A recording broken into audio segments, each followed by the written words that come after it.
Welcome. Yes, welcome everyone. Thank you for joining us. It's August. We know everybody is busy. Hopefully your summer is going well. It's definitely going by quickly. I'm Angie McRae with the Mental Health Association of Maryland, and this is our Children's Mental Health Matters monthly webinar series.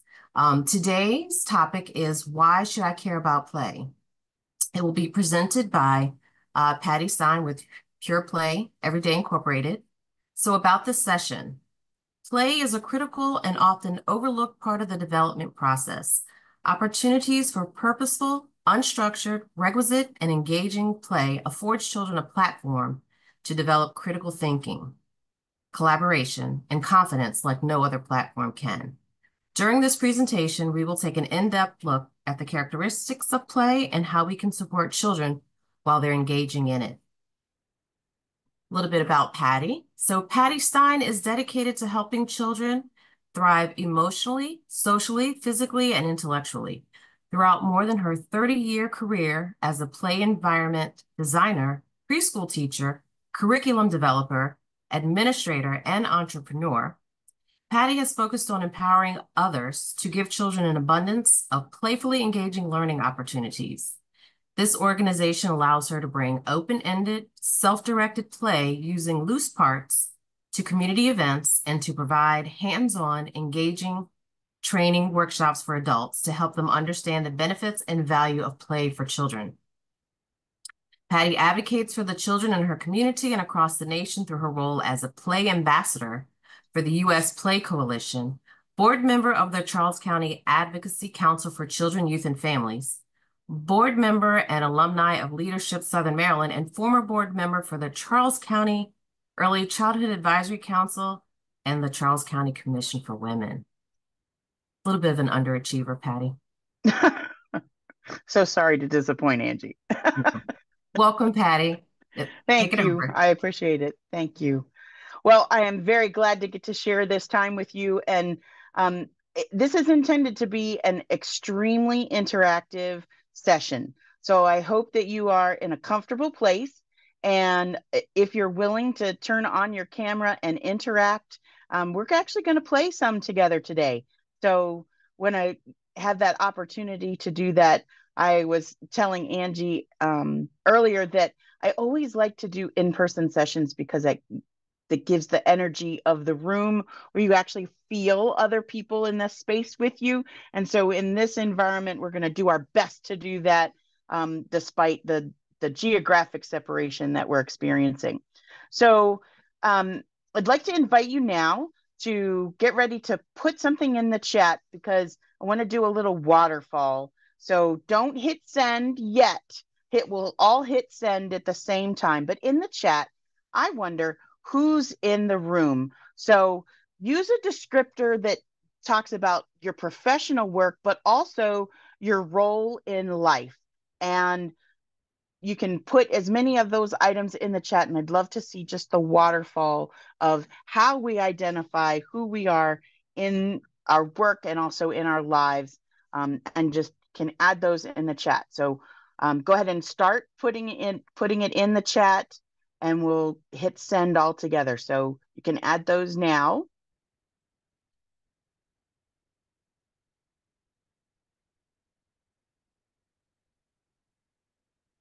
And give about 30 more seconds till we hit send.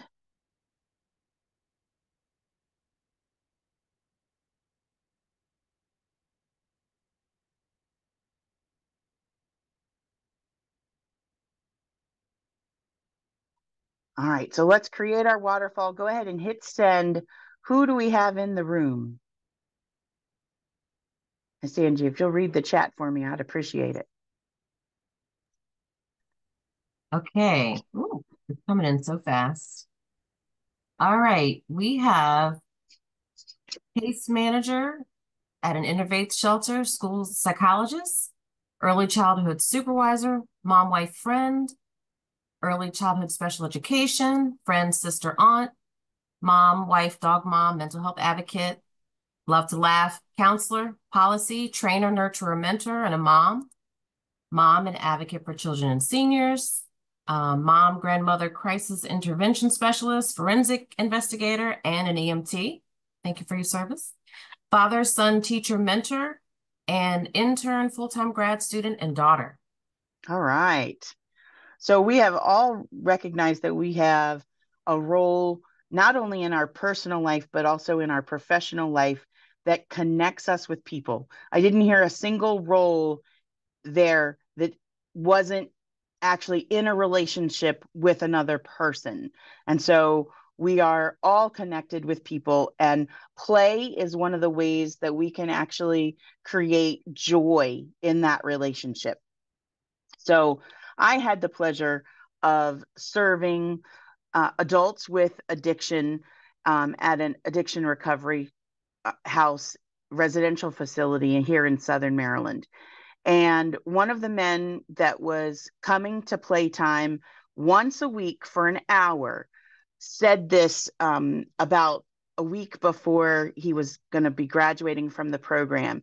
He actually found that he had been robbed of his childhood by addiction through his family members and needing to spend too much time actually being the grown up. And having playtime in his adulthood connected him back with the joy of play and the joy of connecting with other people through play. Matter of fact, that's a picture of him playing that childhood game. I don't know how many of you remember Perfection, right? And the joy of the spontaneity of not knowing when it was going to pop up and was I going to be done, right?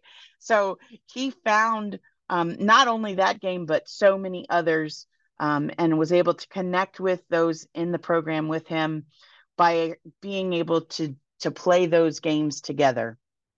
So he had left this message for us so that we can remember how he would gain joy in his life and why play is purposeful for grown-ups. So we're going to do an activity together. So those of you that are willing and in a safe space to do this, I'm going to invite you to go ahead and stand up with me, and we're going to do an activity together that I like to call the imaginary whiteboard. All right. So if you're willing to do this, you're going to need to get your imaginary whiteboard in front of you. All right. And hang it up on the wall in front of you. Right. So you have your hands loose. Okay. Now, with your dominant hand, I want you to write your name on your whiteboard. Okay. Just however you want. Maybe it's in cursive, maybe it's not, however it is. And then with your non-dominant hand, write your last name on your whiteboard. All right. Notice we're starting off just a little bit slow here, getting ready to do this. All right. Now, take your whiteboard down off the wall. All right. And you're going to put it on the floor in front of you. All right. And with whichever foot you feel comfortable, probably made a mess on your whiteboard with your hand. So you need to erase your whiteboard with whichever foot. Notice I'm actually having to make sure that I don't fall over. So I got a good grip on something. All right. Now with the other foot, write your whole name on your whiteboard. Are you ready? I find that I often run out of space on my whiteboard. My imaginary whiteboard isn't quite big enough. All right, there, I got it done. All right. Now, here comes the really fun part. And this is the part that gets our full body engaged in this activity. And thank you all so much. So much fun to see you participating with me. All right, we're going to write our name on our whiteboard with our butt. Are you ready? Got to erase it first. Okay. And now write your name on your whiteboard. Maybe even just your initials, because sometimes that's just a lot of work this early in the day. All right. There you go. I see some smiles on some faces. I think you all found that to be a little bit fun. You see, play is very enjoyable when you interact with one another. I've seen that activity done in a ballroom with about 400 people all doing this activity together at the U.S. Play Coalition Conference. Best, most unique conference I have ever been to. They have it annually. It's now hosted at the University of Indiana. So U.S. Play Coalition, go check it out. You can learn through a number of different practitioners and instructors about play. It's a very unique conference. So thank you for engaging in that. Anybody want to speak up and tell me a little bit about that activity? How that made you feel, or can add it to the chat? I like a conversational style workshop. So you can't help but laugh, right?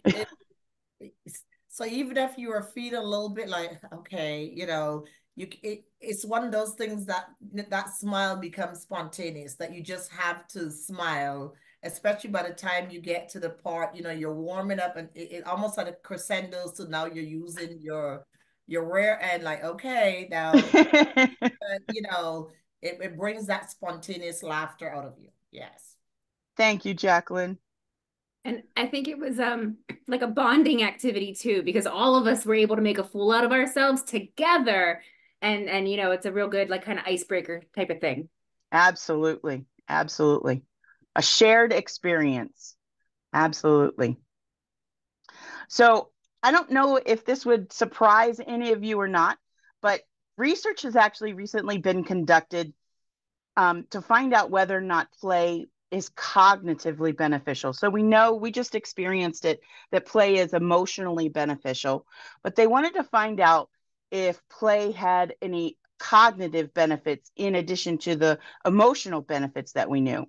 So Melissa Mandelbaum, through her doctoral work at Long Island University, studied an elementary school in South Carolina that actually added a play program to their curriculum as a before and after school program. So there were only 25 children that were able to participate in the program, so it wasn't the full school, but they did encourage children who had the most number of office referrals or the most challenge connecting with their peers in class, and invited them to participate in this program, as well as others that just wanted to be part of the program. And they would have access to play together with loose parts, either before school or after school. And they found some amazing results. So the students that participated in the program were intentionally a mixed age group, all the way from kindergarten to fifth grade. And all of the students that participated had improved math and reading test scores. Their standardized test scores improved from the previous year. And that's the only thing that changed. The curriculum in school didn't change. The only thing that changed was adding in this loose parts play program for a before and after school program. And one of the amazing things that they also found was that children that were part of the program that had participated in the program that had multiple office referrals, there were some children in the program that would have up to 8 office referrals per week and were not really connected with their peers in school. Those office referrals throughout this program reduced down to 1 or even 0 office referrals per week for the children with the highest number of office referrals. And the connection that they made with their friends while they were playing together actually improved their social outcomes as well as their emotional outcomes throughout that school year. So adding in play into the daily lives of children increased not only their hard skills, their math and their reading skills, but also improved their soft skills of interconnectivity through social and emotional connections that they made. In their work at Temple University, both Dr. Roberta Golenkoff and Dr. Kathy Hirsch-Pasek have been studying what it is about play that does increase those soft skills. So they've written this book. It's a few years old now, but if you haven't had an opportunity to read it, it's one of those strongly suggested reads. It's called Becoming Brilliant. And in this book, they actually make the statement that all of the things that I really need to learn, I learned in the sandbox. So I learned them at a young age, those soft skills that are practiced of these 6 C's. I really learned throughout my childhood and became good at them because I played with my peers. And that mixed age group actually is the highest level of opportunity for learning the soft skills, because younger students learn from older students and older students mentor younger students, and that builds those connections even better. So how is it that we learn these 6 C's through play? Well, it begins by practicing collaboration, because play is very engaging and allows children, encourages children to actually find ways to work together so everyone can stay engaged in play. They begin practicing collaboration more effectively because they're given opportunity to do so. Even more than a project that they're required to do in a classroom, when it's a collaboration that I'm doing in play, I actually want to do it more, and that intrinsic motivation actually increases the collaboration that's going on. Excuse me for just a moment.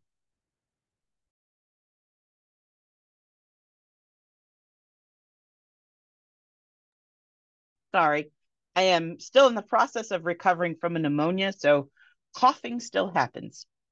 All right, so collaboration happens in play. Next, communication begins to be formed and practiced when we're collaborating, because we have to practice those communication skills to share our ideas with one another while we're collaborating together. And I use this picture specifically because this picture was taken at a public space where we had set up a play space at the Charles County Fair. And I listened while these 2 young men were working together and figured out that they actually hadn't ever met before the day that they were playing together. And to watch how they learned, they honed their communication skills while they were collaborating on what they wanted to do with these loose parts. And notice, I don't use normal stuff to play with. Notice that there's PVC pipes and there's tree slices and safety cones, orange safety cones and tarps and bungee cords, right? They had to figure out how those things worked and how they wanted to work together to build with them. Those communication skills were required to share their ideas together and actually make their play effective for one another. Third, content is built on top of the collaboration and communication skills. To develop new content, it requires that we collaborate together and have those communication skills, and actually creates a meaningful conversation. Creating new content is not only a physical task, but it's also a thinking task, a social task to create that new content. Can you see what's being created, what new content is being created with these loose parts? You begin to see that there's a physical structure actually being created. It looks like the children are actually creating a car together with this image, in this image, right? These children were working together with the parts that they found to assemble a car. I wouldn't normally see tires attached to a car with duct tape, but that's what they found to work best to keep the tires attached to their car, right? We're going to see further progress on this. But that was content that they actually were able to create together with their collaboration and their communication to begin to develop what it was they were seeing. Critical thinking is created when we actually begin to solve problems in new and different ways. And you have to have available resources to actually build those critical thinking skills and begin to see results from your work. So enlisting not only our collaboration and our communication skills, and with that new content, then we use our critical thinking skills to begin to solve those problems together with the available resources. And then layered on top of that is innovation. that creative innovation and building out that new story with those resources and that collaborative work that we're building together, we begin to see creative innovation. So as you can see, they figured out a way to add a steering wheel onto their car so that they could actually have control over their car. No linkage connecting it, but actually the idea was there, the innovation was there of how exactly that car would begin to be controlled. And throughout this entire process, we see this happening over and over again in play, both with children and with adults. We begin to develop confidence. We begin to develop I can actually learn through this process, and I have the confidence that I know how to do this.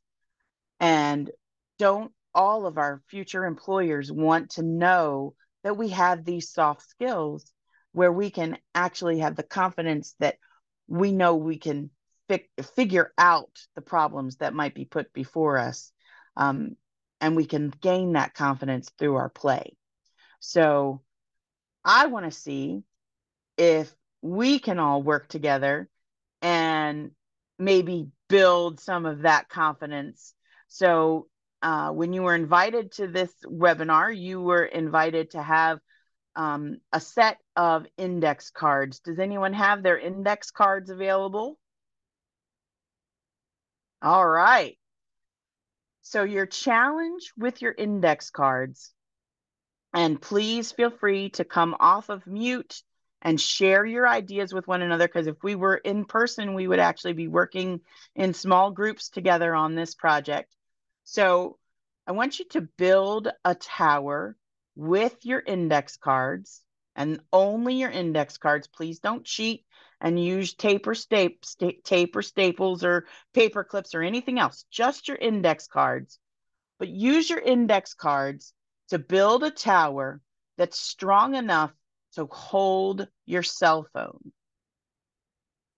All right.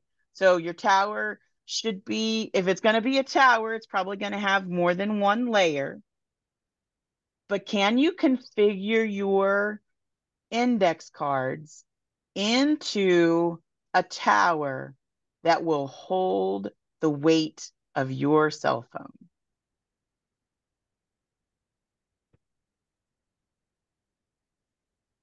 I'm doing better than I thought I would. All right. So what technique are you using that you're doing better than?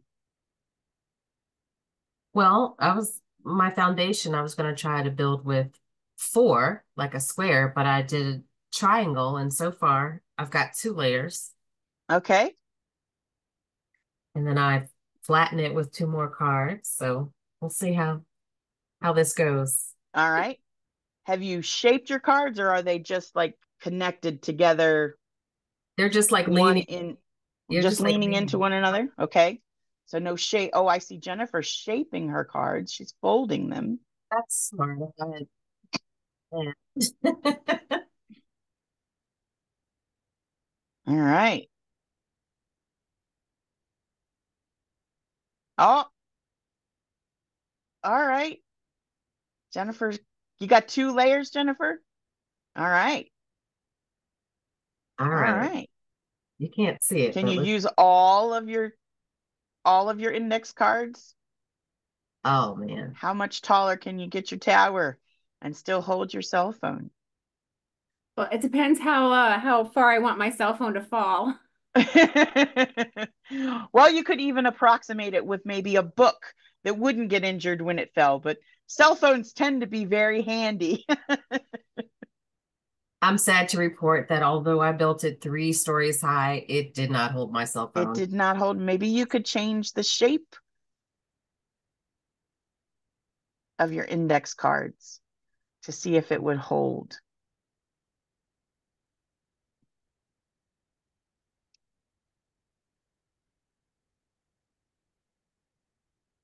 All right, she got a 3rd layer. She's not quite confident on Just leaving that cell phone.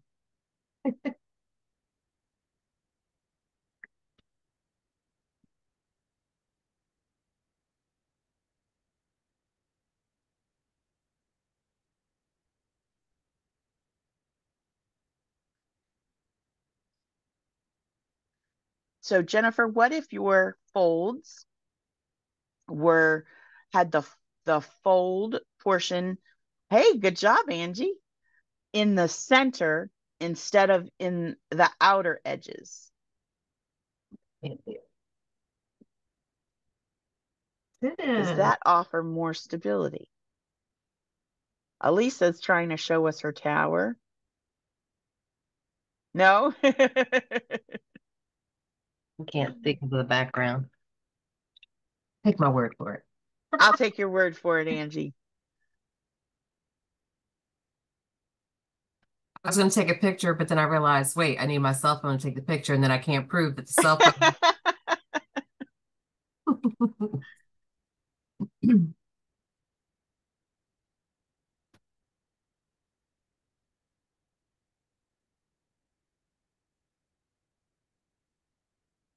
I can imagine how fun this would be in person with a group. No, no, no, do it this way. No, no, try this. When I very first did this activity, I was actually a learner in the room. So I learned this from someone at the US Play Coalition conference. And my team was able to build a tower, I think ended up being 5 layers. Cool. Yeah. But I have seen them even taller than that.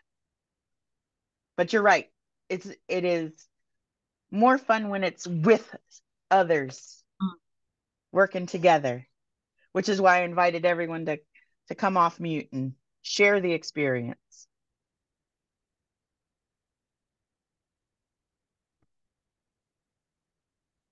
Very impressive, Jennifer. I like it. Wonderful. All right.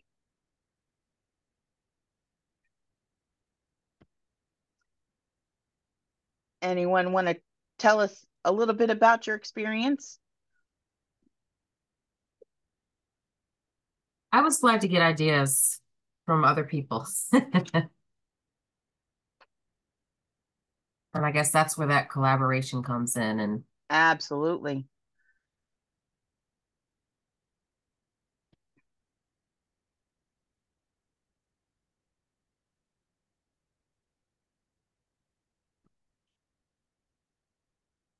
All right. This is not working for me. It's not working for you? All right. It's not. It's an epic fail at each way I try. But I'm okay. I'm okay because I also understand that everybody's attempt at everything is not going to be the same. So I'm okay. I tried and it didn't work. So there you I'll go. wait and see how somebody else did it, and maybe I can try it and it'll work for me then. And definitely the idea of being together in the same room, you would actually be able to see it and try it. Yeah. I'm excited to see what how you all come up with it. I'm really excited. Patty, I'm totally going to do this. I do trainings all the time, and I need little energizers throughout the day. I'm totally trying this during my next one. And it's so easy to do. You could do it with paper. You can do it with 3x5 cards. You can, it doesn't take a whole lot to pull it together. Felicia also said she's got a good looking tower. She's tried it a few times. It's not holding her phone. So maybe she'll, adjust and attempt later with a group. All right. But she's having fun. So that's the important part. All right. I love it, Felicia. Thank you so much. So Dr. Hirsch-Pasek says that the bottom line is that you build all 6 of these skills in playful learning. It's not simply because you didn't put yourself out there and try. You actually have to be a part of what's going on to learn these 6 skills. But they're certainly learned best when we're in our early childhood years and then honed throughout our school age and adulthood years. But it's certainly something we can hone in adulthood even further and refine. So what exactly is play? I would say that I probably have a unique definition of play, because so often we connect play simply with fun. Certainly in our American culture, we consider play as something that we only get to do after we've done our work. But I would posit that we can actually make play a part of our everyday work by being conscious of it and making it part of our day. And we're going to spend some time looking at how we can incorporate play into our everyday so that we can find those playful learning moments. You see, play especially begins with a choice. You have to choose to be a part of it. It doesn't happen because it happens to you. It happens because you've made a choice to be a part of it. And for young children, and even for adults, we'll notice that we become highly focused on what it is that we're doing. We actually get into what's called a state of flow when we become highly focused and determined to achieve a level of satisfaction. It's a building process that for young children is easily scalable. For adults, it becomes more challenging to actually be focused in on what it is that we're doing. But for young children, because they're still building the prefrontal cortex and the the majority of the frontal cortex of their brain and their neurological systems, they actually get into flow more easily because they're building those pathways and they're developing their system for new learning. They're actually building the neurological pathways during their playful learning. It's a very emotionally connected period of time when they're focused in on play. And when their play gets interrupted, we actually notice that they have more emotional outbursts because they don't have the limitations yet, or the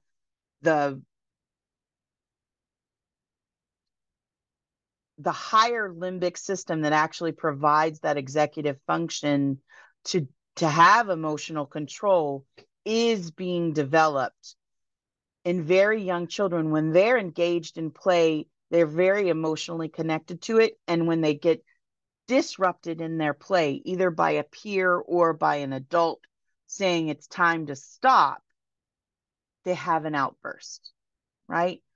Because they're more easily in flow. So I want to take a few moments and help make sure we all understand neurobiologically what is flow. You see, there are 5 neurotransmitters that are activated during flow. And we've heard of most of them and very familiar with most of them and what they provide for us neurobiologically. So norepinephrine increases our heart rate, it increases our blood flow, right? And it actually peaks during flow. Dopamine peaks during flow and helps make us feel good, right? That's what dopamine does. We've all heard about endorphins and how endorphins are transmitted in our brain during peak exercise, right? When our physical body is fully engaged. And serotonin is also present during flow. And serotonin helps us have a sense of well-being in our body, right? So all of these things are heightened during flow. That one that you see on the screen that's in the middle there, that anandamide, is one of the neurotransmitters that is peaked mostly during flow. And it actually is increasing our motivation, our intrinsic motivation, as well as our pleasure. And it is one of the reasons that flow is considered an autotelic state, or rather an end unto itself. So I'm going to show you a video by Dr. Stephen Kotler to help explain this neurochemical state of flow. So give me just a moment and I'm going to switch to the video. Does everyone see Stephen Kotler on their screen? All right. And I think I set this to share audio. So please let me know if you don't hear the audio, but I'm going to go ahead and start this. In flow, there are neurochemical changes, right? The brain produces a giant cascade of neurochemistry. You get norepinephrine, dopamine, anandamide, serotonin, and endorphins. All 5 of these are performance-enhancing neurochemicals, right? So they make you faster, stronger, quicker, and they do the same thing with your brain.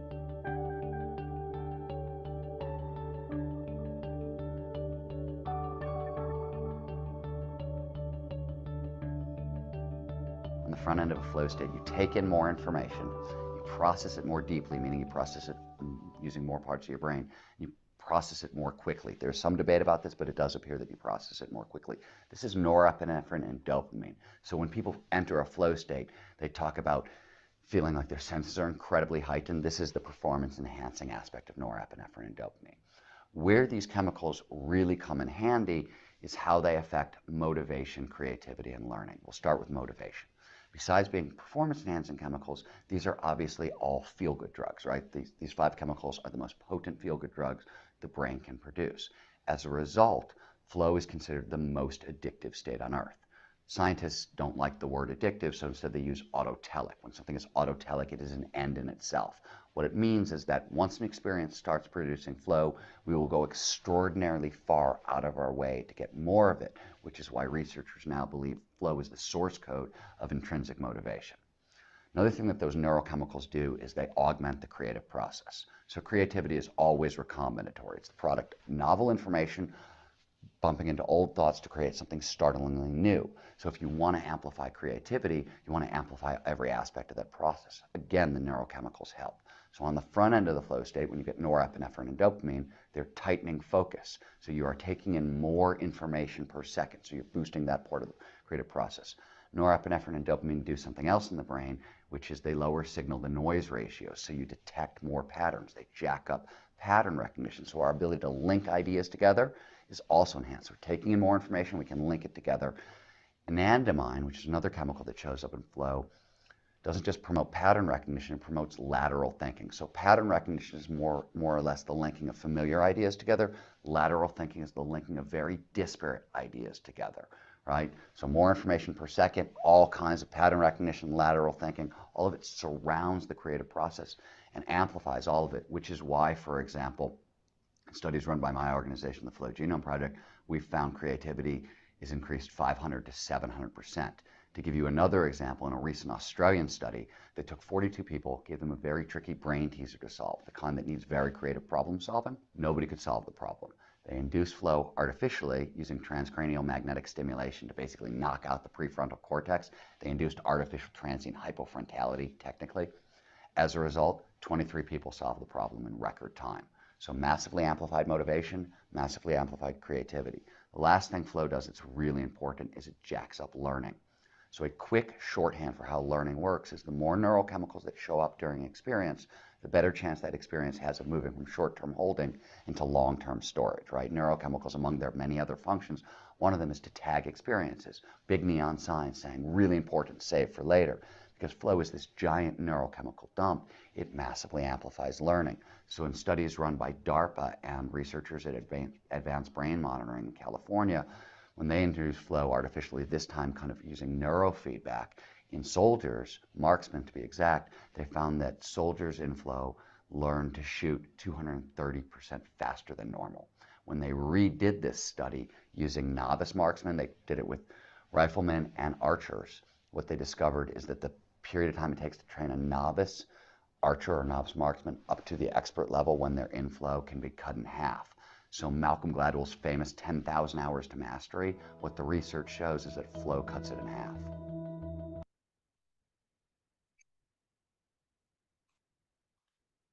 All right. Thoughts, questions, ideas? Fascinating. So I've watched that video many times, of course, at this point. The thing that I always get excited about is the fact that we understand that the frontal cortex is being developed throughout childhood. What he talked about in this video was they wanted adults to learn faster, so they induced transient hypofrontalism. In other words, they knocked the prefrontal cortex offline. Guess what? Children are already there, always, all the time, because they're developing that part of their brain. They're always ready for amped up learning. It's just amazing to me. And so children being given the opportunity for intrinsically motivated learning, the thing that they're interested about, they're going to learn faster. They're going to learn more deeply because they don't have to be artificially put in flow, because that prefrontal cortex is still developing. They're automatically in it. They're automatically in it. They're always primed and ready to learn. And it makes me excited. I don't know if you can tell, but but they're always ready for it because they don't have to, they don't have the rest of that get my brain out of the way to really learn. They're already there, right? They do experience stressors in life. They do experience the frustrations of life of, if I'm not well fed, if I'm hungry, if I don't feel safe and secure, those stressors in life are going to prevent children from being able to be in that flow state. But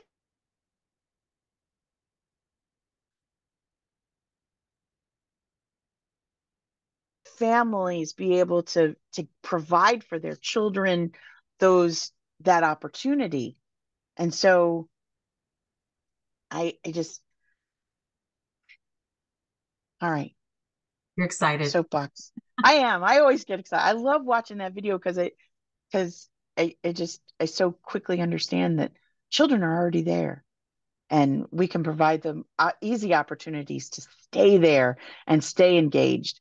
And when we don't allow them to be fully engaged, and when we frustrate them in that, I think that's when they become less intrinsically motivated and less willing to learn.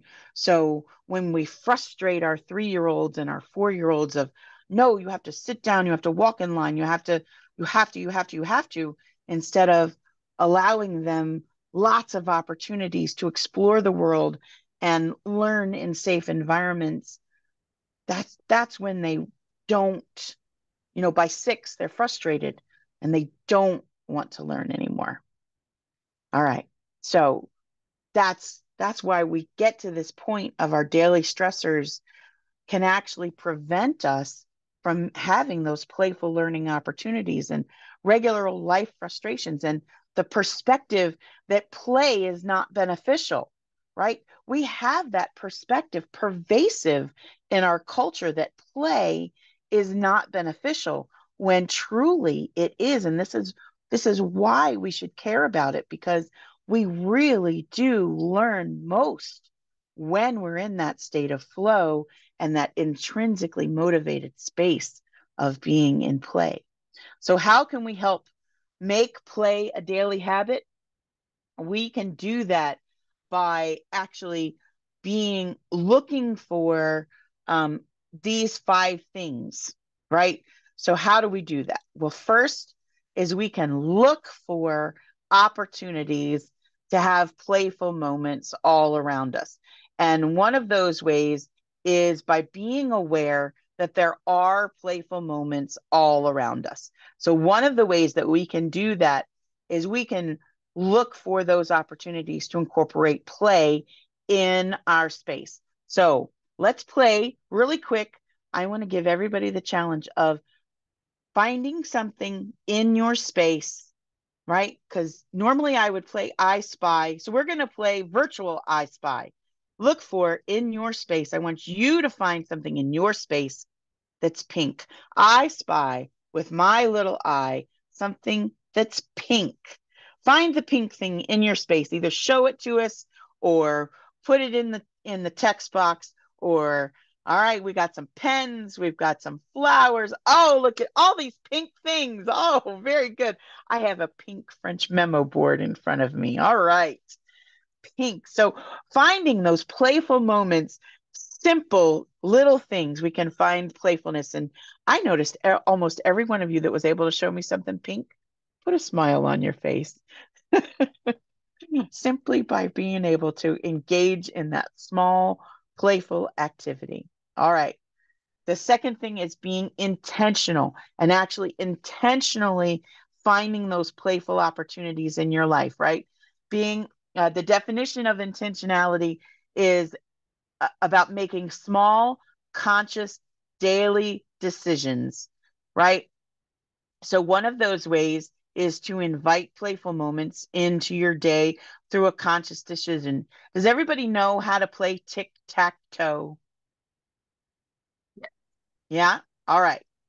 So intentionally invite play in your life by playing those simple games, even if it's just 5 minutes with a friend or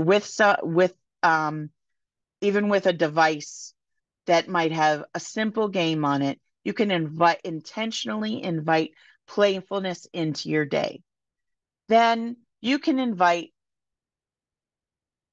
the process of being playful into your day by, let's take tic-tac-toe, and tell me, how could you take and make tic-tac-toe not just be a 2-player game, but have it be a 3-player game, right? And let's play, how would you make tic-tac-toe into tic-tac-toe nail, where 3 people could play tic-tac-toe together? What could you do? What would be the process of including a 3rd person into your tic-tac-toe game? Go ahead and share your ideas either in the chat or come off mute. What ideas could you do to make tic-tac-toe a 3-player game?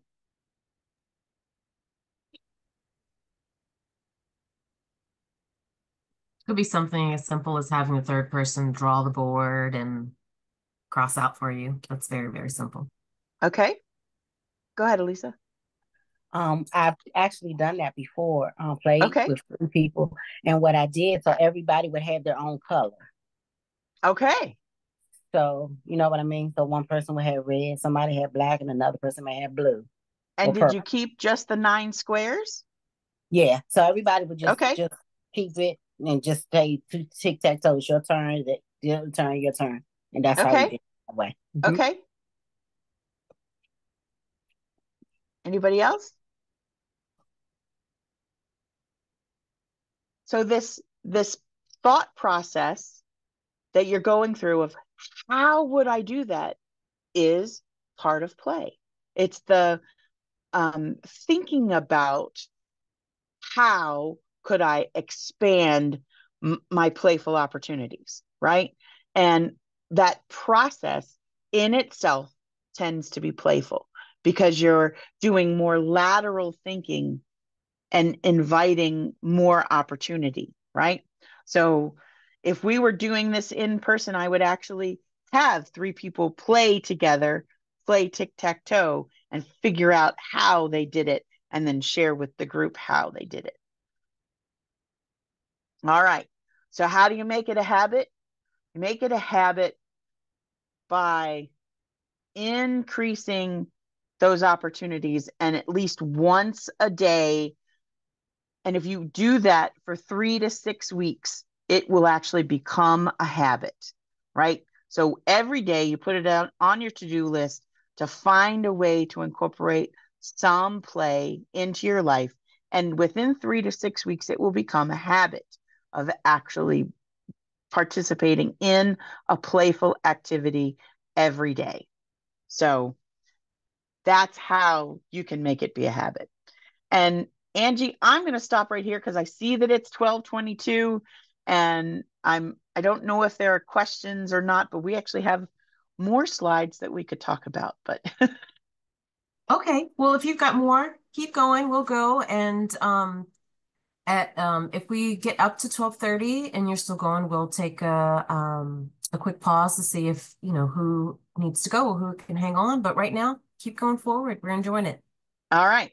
So I've shown you on this slide one book that I strongly recommend picking up. These are actually friends of mine that I met at the U.S. Play Coalition. Jed Derryberry and Dr. Julie Jones wrote The Playful Classroom, and you might have seen it on an earlier slide, The Playful Life.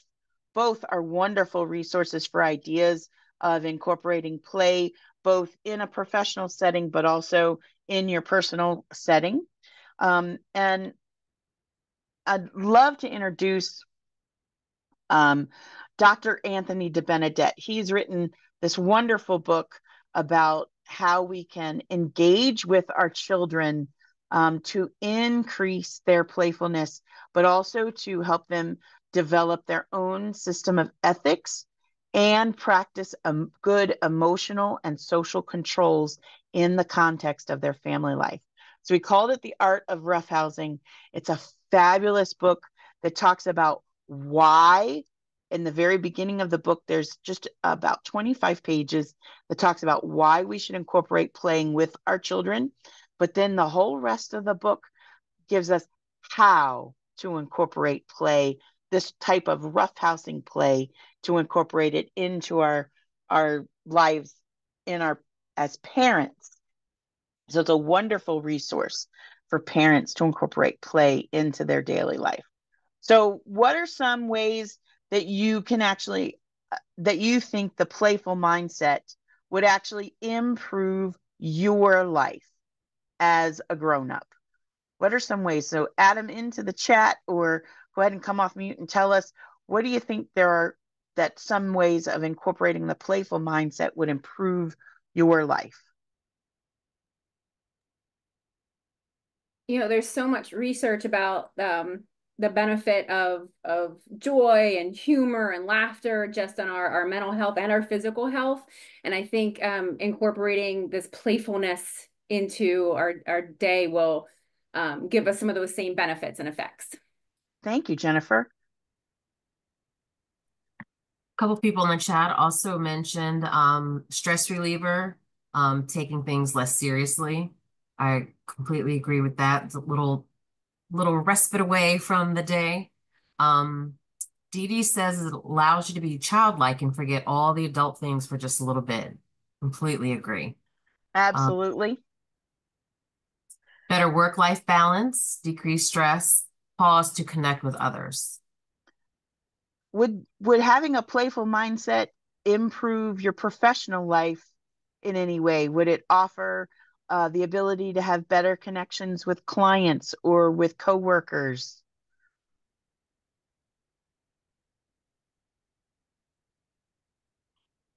All right. Gabrielle doodles. Love that. Love that. I'm a colorer myself. I like those adult coloring books. So yeah, doodling and coloring.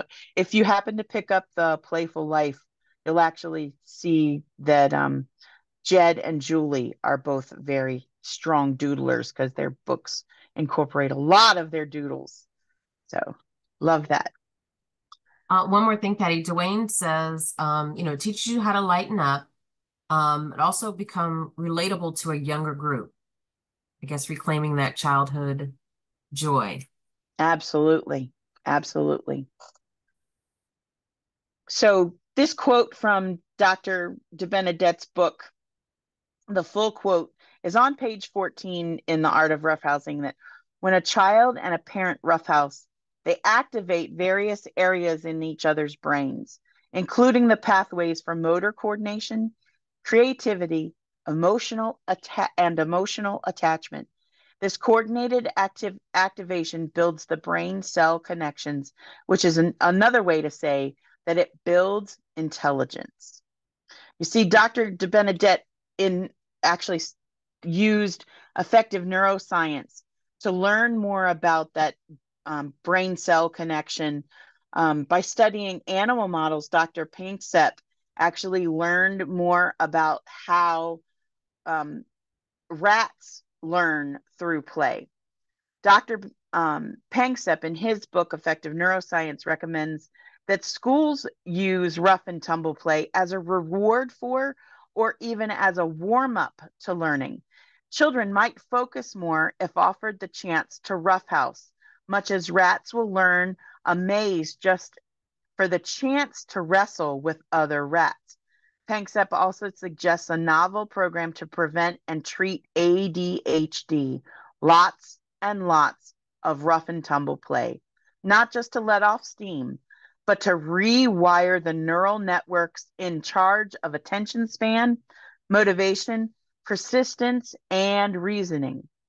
That's a quote from The Art of Roughhousing on page 15. Roughhousing uses nonverbal communication to teach about emotions, which is much more effective than lectures. In good quality roughhousing, parent and child also share lots of eye contact, and it's the best way to build a strong ability to read and care about what other people feel. In general, when we play together with our children, we want to keep in mind that it doesn't need to be a long time, even just 10 or 15 minutes every day. Connecting with our children will help build that strong relationship. Things that parents should remember is that it should be child selected. In other words, the parent does what the child requests, and that they should relax and enjoy it and only offer positive comments during this time. Not be critical or even make suggestions, but rather let it be child-led. All right. So I don't want to overstep our bounds too much, but I do recommend this game, Listography, and would offer to play it together. But Listography is a wonderful game. It's available on Amazon. And I never follow the actual rules and play the game with the board and the pawns and all that. We just play it as a group game and enjoy the creativity that's spawned by playing Listography together. So I'm going to skip through this and get to, there we go, our final slide for the presentation. So ended right on time.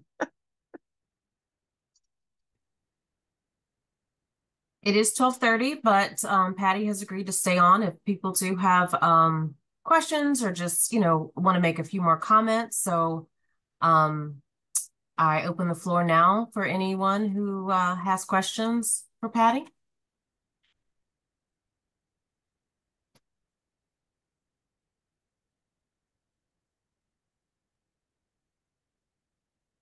Not a question, Patty, just a comment. And thank you. I don't know if most of us joined to gain information for working with the young students, but I do more with adult SEL, and all of what you presented was very relevant. So I want to say thank you, because I'm taking away everything that you shared and I'm placed it in the context of adult SEL for my teachers. So thank you. Wonderful. Thank you so much for sharing that. I appreciate it. Yes, you're welcome. Jump off thanking you, Patty. So I'll take this time to thank you too, and Pure Play Everyday Incorporated, and all of you for joining us. Oh, yes, Miss Elisa. I'm sorry. You didn't show me how to get the cell phone to stand with the index card. I didn't. There's so many different ways, Miss Elisa. So one of the most effective methods, and this is not the only method, but one of the most effective method is to fold your index cards in half and form a star. So stand your index cards up so that they're folded in half, and the folded edge all goes towards the center and it forms a star. And that actually tends to be the strongest platform. And then lay some flat index cards on top of it, and you can continue to build in that fashion. And that tends to offer the most strength to the center of your tower. If you want to add strength to the outer edges of your tower, you could also add some folds to your card to the outer edges of your star. Okay. Because I at times teach middle schoolers, and I always try to find something to do to break the ice with the middle schoolers to get them engaged. I learned before the end of the year that my kids like doing puzzles. Yeah. So I started buying puzzles, and then I put them in groups. And they love, I was like, y'all like puzzles? They were like, yeah, we like the puzzles. So I put it together. So the school year comes back, I'm going to have a new group of middle schoolers. So I need something to kind of break the ice. Let me see what you can do, how we can do this. So I really like that. So I got to know how to do it before I have them do it. Well, that is only one effective strategy. Triangles work very well. Circles work really well. There's any number of different ways. So especially with middle school students, I would certainly just leave the activity completely open-ended, not with any right or wrong answer, but allow them to actually test out all the different ways they could do it. Yeah, that's going to be the most effective learning for them. I'm just gonna make it fun. It's no right or wrong way. Yeah. You know, like I couldn't figure it out, and I'm gonna tell them I couldn't figure out how to do it. So I want to see what you can do. So I'm excited about it. There you go. Tell them you want to learn from them, right? Exactly. There you go. They can certainly be some of our best teachers. Yes. Awesome. So thanks again, everyone, for joining. I'll cut our closing. You have received some information in the chat on how to join the children's campaign if you have not already. There's information for next month's webinar. September the 19th, we will be talking about enhancing parent engagement for the new school year. So thank you, everyone. See you next month, hopefully. Thank you, everyone.